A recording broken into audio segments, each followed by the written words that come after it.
Dr. Chaves, in your practice you deal with lots of people, young and old, right? So you basically have a really a general practice which encompasses just about everything, or everything actually. So tell me, however, in specific about children. You know, young children, what should moms take care of? What should they do before, after pregnancy, and as the child grows up to go, you know, get the second teeth and even thereafter? Sure. Well, you brought up pregnancy. While a lady is pregnant, ideally she should make sure that she comes to the dentist probably every 3 months, just because there's an increased inflammation in the gums. And it's very, very important during gestation, during your pregnancy, not to have inflammation of the mouth. And you're saying that while a lady is pregnant, the tendency of having inflammation in the mouth is higher? Yes, much higher, because the hormones change. And so, bless you. So this would be something that would be very useful for a woman to be very attentive to the health and condition of her gums. Once a child is born, what I like to do is have the mother bring the child with her or with the father every time they come in for a cleaning. So the child becomes acclimated to the environment. We will introduce the child to all our different little toys, Mr. Wetty and Mr. Air, and they'll go up and down in the chair, you know, those kind of things. And we have balloons and toys, and we create an environment that is fun, relaxed, and we make a fuss about the children. So when the child is 3, and this is usually the age I like to begin to actually treat the child as a patient, the child is already a friend of the practice. This is a fun place. They already know me, and we take it from there. Right.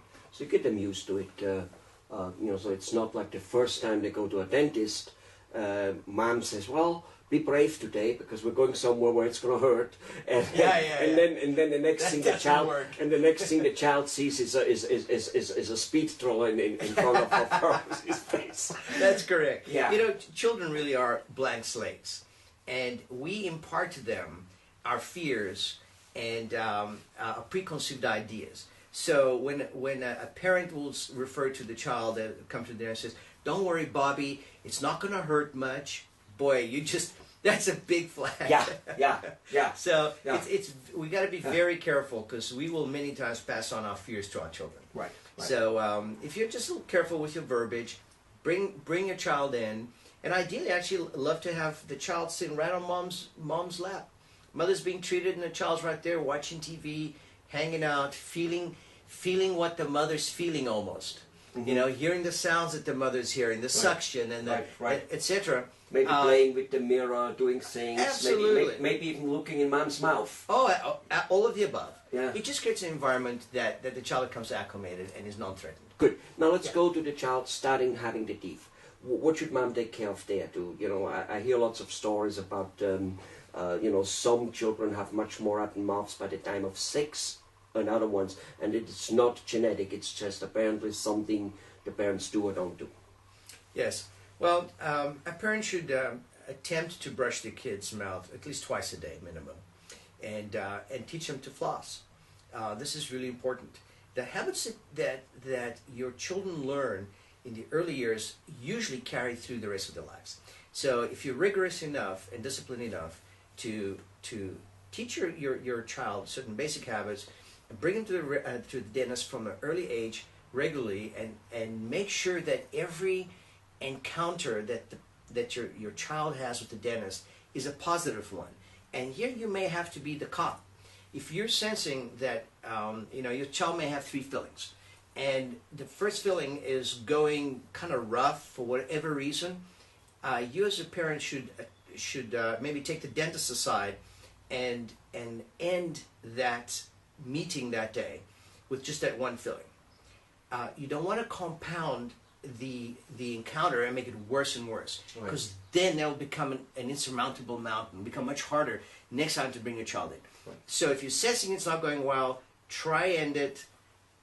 Make it diffuse the energy, make it seem as pleasant as possible, and then maybe give it a good month, And next time they comes, we make sure the child had a good night's rest, hasn't had too much sugar, and we go with the smiley face, and we gingerly go ease back in. That's how you build a child's confidence and acceptance of dental work. Right. So now let's go to, so in order to not to perhaps get those three feelings, not that feelings can be avoided, not that, Yes. you know, no doctor and no good habits in people 100% avoids everything. That's not Sure. the point. But we Absolutely. can diffuse the risk. So what can parents do? Like, for instance, you said something about sugar, and I heard about the bottle syndrome having to do with sugar. Yes. Explain that. You said something about it at the beginning of camera.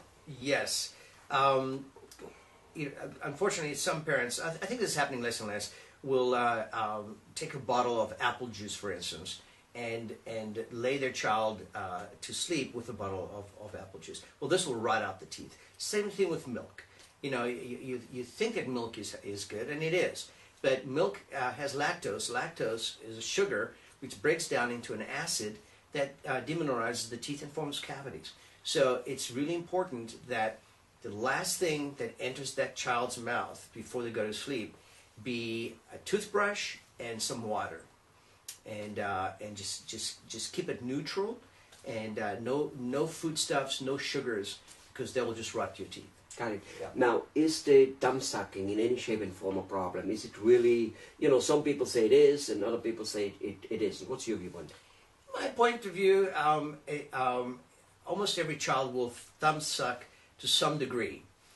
It seems to be just one of those human traits that we tend to do. Some of us transition much more quickly from that behavior pattern. You don't want it to linger.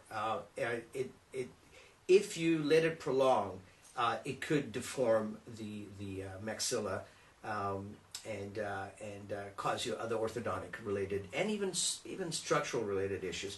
But so the key is not to be alarmed if your child does thumb suck early on in transition, but then transition him or her out from that as quickly as possible. You don't want him to be, 3 years old and sucking his thumb. That's completely... Okay. I'm glad you put a time frame, because, No, sometimes and the sooner early the means better. what? You know what I mean? It's like means 7, means 4, means... So 3 years is about, kind of like it should be... Actually, if you can do it much sooner than that, it'll be even better.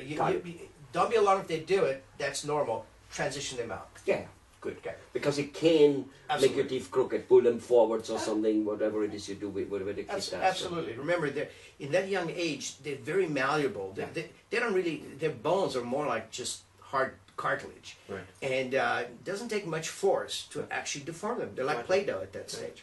Yeah, I can see that.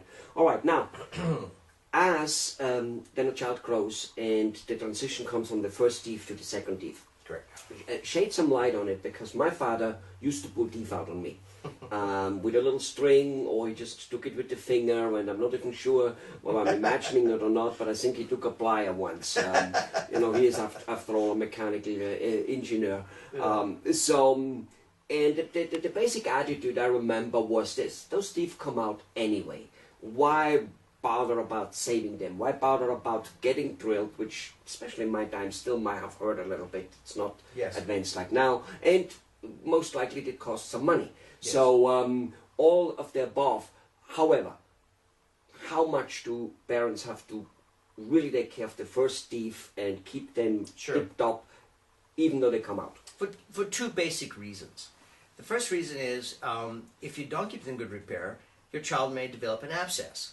That's painful, it's not fun, and it can be problematic for your child, and you'd like to avoid that at all costs. And the other one is if they lose a tooth prematurely and you don't hold the space with the space maintainer, you run the risk of them having compounded orthodontic problems later on. So save yourself some money, save yourself some drama. Just keep them in good repair. And save the child some drama, I suppose. Absolutely. Right? On that note, do you, seeing all those people, and from literally movie stars and top-rated basketball players and all those type of things, all the way down to children who will be all the above, right? Do you see them to be conscious about not health, because that's below the understanding, I suppose, but good looking? Kind of, does a 7, 8, 12-year-old child, 14-year-old child kind of pay attention to and gets nicked in school for having a a hole in it and all that stuff? Yes or no? Are they self-conscious about it? Yes, it's unbelievable. Kids nowadays are becoming very self-conscious, and they're developing image problems, unfortunately, a lot sooner than they used to. And you'll get 7, 8-year-olds who will be very concerned about the fact that they have one front tooth that is slow in developing and growing, and you know, they want to come in and have us bond something to it, which is totally, you know, something that we wouldn't want to do. But in any case, they're becoming much more conscious about their looks. Absolutely. Yeah, because it's out there, obviously, right? It's Sure.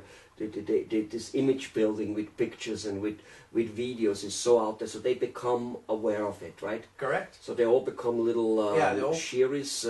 What's Tom Cruise's girl called? Which apparently is very fashion. Are you talking about Nicole Kidman, or No, the other one, the one Tom Cruise has with his. I forget. You know, anyway, the little girl apparently. Yeah, She yeah, apparently has high skill and she. Oh, you know, yes, yes. She's princess. Yes, yes. And yeah, I mean, Sherry, I think. Or something like that. But that. you know, most children, it true is, most children run around at the age of 3 having mommy's high skill, heel and want to be good. So this is important. So parents should realize that also, that they're putting hardship on their kids, not maintaining their good looks in their mouth. Correct. Good. Anything else you think parents should know? No, just bring in your children on regular checkups, and try and always create an environment of, this is going to be fun. Right. Oh, we got a treat today. We're going to the dentist. You know, if you talk in those terms, you pass on that energy to your child. Their expectations will be a favorable one. Thanks, Dr. Chaves. You're welcome.